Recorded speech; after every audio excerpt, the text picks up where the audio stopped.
আমাদের সামনে এখন লড়াই বাংলাদেশে একটা গণতান্ত্রিক রাষ্ট্র প্রতিষ্ঠা করা। আমরা সেই লক্ষ্যে গিয়ে চলেছি।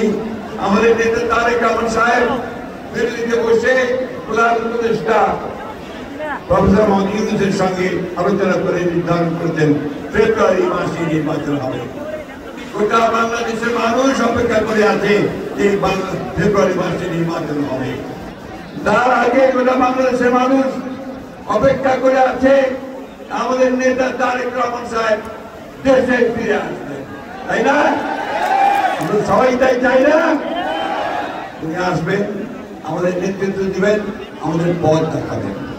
বন্ধুরা আসুন আজকে আমরা এই শপথ গ্রহণ করি যে আমরা সবাই ঐক্যবদ্ধ হয়ে আমরা তারেক রহমান সাহেবের নেতৃত্বে আমরা এই দেশকে সত্যিকার অর্থে শহীদ প্রেসিডেন্ট জিয়াউর রহমানের যে স্বপ্ন ছিল, দেশের যে স্বপ্ন, সেই স্বপ্নগুলোকে আমরা বাস্তবায়িত করি। একটা সত্যিকার অর্থে একটা সুখী সুন্দর সমৃদ্ধ বাংলাদেশ, গণতান্ত্রিক বাংলাদেশ নির্মাণ করি। কথা বলে আপনাদের সবাই আমারও ধন্যবাদ অভিনন্দন জানিয়ে বক্তব্য শেষ করছি। আসসালামু আলাইকুম, খুদা হাফেজ।